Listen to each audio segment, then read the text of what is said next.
नमस्कार, मैं रवीश कुमार। सबसे पहले तो आप सभी को ये बिल्कुल स्पष्ट कर देना चाहते हैं कि आज आप जो भी जानकारी यहाँ से प्राप्त करने वाले हैं वो किसी भी प्रकार की अफवाह या नकली खबर पर आधारित नहीं है, बल्कि हम आपके सामने पेश करने वाले हैं वो तथ्य, वो आधिकारिक दस्तावेज और वो सटीक अपडेट जो सीधे तौर पर महत्वपूर्ण बैठकों, पेंशन संगठनों के बयानों और जिम्मेदार अधिकारियों के बीच हुई चर्चाओं से जुड़े हुए हैं।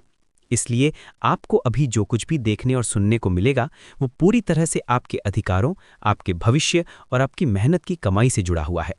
ये कोई मनगढ़ंत कहानी नहीं, बल्कि एक कड़वी लेकिन सच्ची तस्वीर है। इसीलिए आपसे विनती है कि इस वीडियो को अंत तक ध्यान से देखें, ताकि आपके मन में कोई भी शंका या भ्रम न रह जाए और आप वास्तविकता से पूरी तरह वाकिफ हो सकें। अब बात करते हैं आज की सबसे पहली और बड़ी खबर की। जी हाँ दोस्तों, ईपीएस 95 के तहत न्यूनतम पेंशन को 7,500 रुपये के साथ साथ डीए और मेडिकल सुविधाओं से जोड़ने की मांग को लेकर गोवा में 24 सितंबर की तारीख को एक बहुत ही महत्वपूर्ण बैठक आयोजित होने वाली है। ये बैठक न सिर्फ पेंशन भोगियों के लिए उम्मीद की एक नई किरण लेकर आई है, बल्कि इसके परिणाम स्वरूप आने वाले दिनों में एक बड़े बदलाव की संभावना भी दिख रही है। तो सवाल ये उठता है कि इस बैठक से आम पेंशन धारकों के लिए वास्तव में क्या बदलाव आ सकता है। इस बैठक को लेकर चारों तरफ किस प्रकार की चर्चाएं हो रही हैं, इसकी अहमियत क्या है और किस तरह से न्यूनतम पेंशन 7,500 रुपये प्लस डीए का मुद्दा इस बैठक की केंद्रीय धुरी बनने वाला है।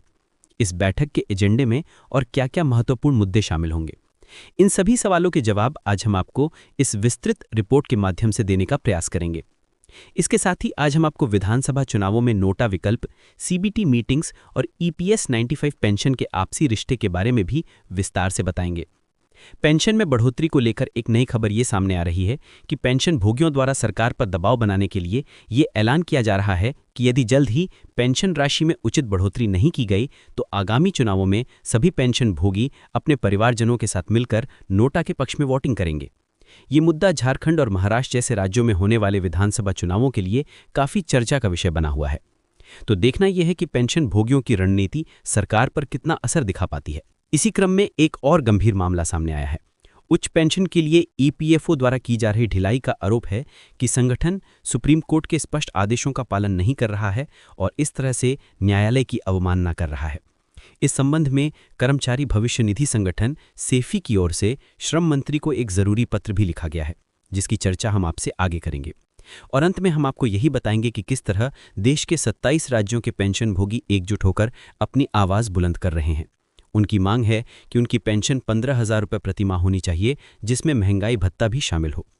ये आंदोलन अब एक राष्ट्रव्यापी स्वरूप ले चुका है और इसके पीछे पेंशन भोगियों की एकजुटता ही उनकी ताकत बन रही है।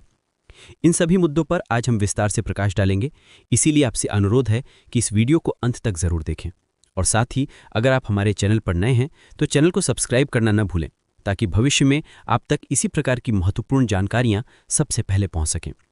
तो चलिए बिना समय गवाए सबसे पहले उस बड़ी बैठक की ओर चलते हैं जो गोवा में होने जा रही है और जिसने सभी पेंशन भोगियों की उम्मीद बढ़ा दी है। ईपीएस 95 पेंशन योजना के अंतर्गत न्यूनतम पेंशन को 7,500 रुपये किए जाने, महंगाई भत्ता और चिकित्सा सुविधाओं की मांग को लेकर गोवा में 24 सितंबर को होने वाली ये बैठक इस वक्त सुर्खियों में है। ये बैठक वास्को गा गोवा के जय संतोषी माता मंदिर में आयोजित की जाएगी। इसकी अगुवाई ईपीएस 95 एनएसएससी के राष्ट्रीय अध्यक्ष कमांडर अशोक राउत करेंगे। इस सभा में गोवा राज्य के कर्मचारी और पेंशन भोगी बड़ी संख्या में शामिल होंगे। संगठन की ओर से सभी कार्यरत कर्मचारियों और सेवानिवृत्त पेंशन धारकों से अपील की गई है कि वे अपने परिवार के सदस्यों और मित्रों के साथ इस बैठक में भाग लें और अपने भविष्य तथा पेंशन लाभों से जुड़े अधिकारों के प्रति जागरूक हों।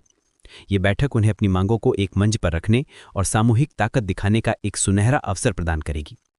हालांकि इस बैठक को लेकर पेंशन भोगियों के बीच कुछ मिलीजुली प्रतिक्रियाएं भी सामने आ रही हैं। कुछ लोगों का मानना है कि ऐसी बैठकों का कोई ठोस परिणाम नहीं निकलता। जैसे कि एक पेंशन भोगी श्री उन्नत कृष्ण ने कहा है कि उन्हें अपने राष्ट्रीय अध्यक्ष को शुभकामनाएं देते हुए भी ये कहने में कोई संकोच नहीं हुआ कि असली समस्या तो ये है कि हमारे सामने एक ऐसी सरकार है जो सुप्रीम कोर्ट के आदेशों का सम्मान नहीं कर रही है। उनके अनुसार जब तक सरकार का रवैया नहीं बदलता तब तक ऐसी बैठकों में समय बिताना केवल एक प्रकार की रस्म अदायगी ही है। उनका मानना है कि अगर कुछ बदलाव लाना है तो वर्तमान सरकार को बदलने की दिशा में काम करना होगा। इस प्रकार के बयानों से साफ जाहिर होता है कि पेंशन भोगी अब केवल बैठकों और वादों से आश्वस्त नहीं होना चाहते, बल्कि ठोस कार्रवाई की मांग कर रहे हैं। फिर भी ये बैठक इस मांग को और मजबूती देने की दिशा में एक महत्वपूर्ण कदम साबित हो सकती है। अब बात करते हैं दूसरे बड़े मुद्दे की, जो सीधे तौर पर आगामी विधानसभा चुनावों और पेंशन भोगियों की रणनीति से जुड़ा हुआ है।